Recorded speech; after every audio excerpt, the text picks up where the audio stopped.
অত্যন্ত দুঃখের সাথে জানাচ্ছি আমাদের মাইসপাড়া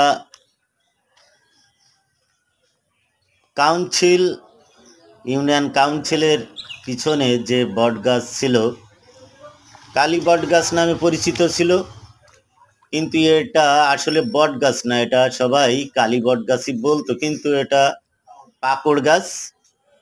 সে পাকড় গাছটি আর আমাদের মাঝে থাকবে না, কারণ পাকড় গাছটি ইতিমধ্যে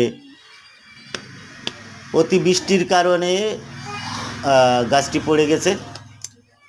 এই যে সেই গাছটি দেখাচ্ছি আপনাদের, যে গাছের গোড়া দেখালাম, ইতিমধ্যে দেখলেন এই যে গাছের পুকুরের ভিতর পড়ে গেছে গাছটি। কাউন্সিলের যে বড় পুকুর আছে, পুকুরের ভিতর গাছটি পড়ে গেছে। তো দুঃখজনক ব্যাপার, শত শত বছর আগের এই গাছটি, পুরনো গাছ। এই গাছে সনাতন ধর্ম অবলম্বী যারা ছিলেন তারা এই গাছে পুজো দিতেন। এই যে গাছের গোড়া দেখছেন, শিকড় কত বছর বয়স হতে পারে গাছের? বড় কোনো শিকড় নেই, ছোট ছোট শিকড়। তা আনুমানিক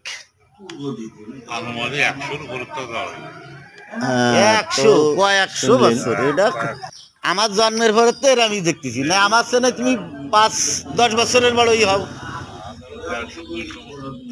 কি এই গাছের বয়স? তারও বেশি, 100 বছর। এই ডালের বয়স কত? এই গাছে কি পুজো দেওয়া? তো আচ্ছা,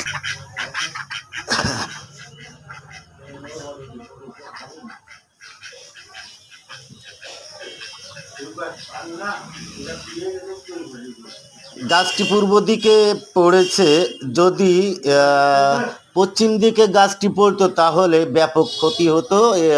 পশ্চিমে এই গাছের পশ্চিম দিকে আছে 3 তলা বিশিষ্ট একটা স্কুল, গার্লস স্কুল, মাইসপাড়ার গার্লস স্কুল। সেটা ব্যাপক ক্ষতি হতো। এই যে গার্লস স্কুল আছে যে পুকুরের ভিতর পড়েছে, যার জন্য কোনো ক্ষয়ক্ষতি হতাহতের কোনো ঘটনা ঘটেনি। এই যে কাউন্সিল দেখতেছেন, কাউন্সিল,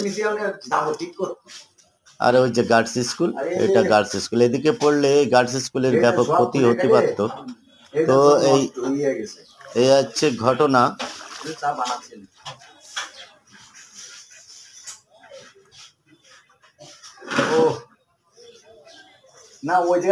ধন্যবাদ সকল।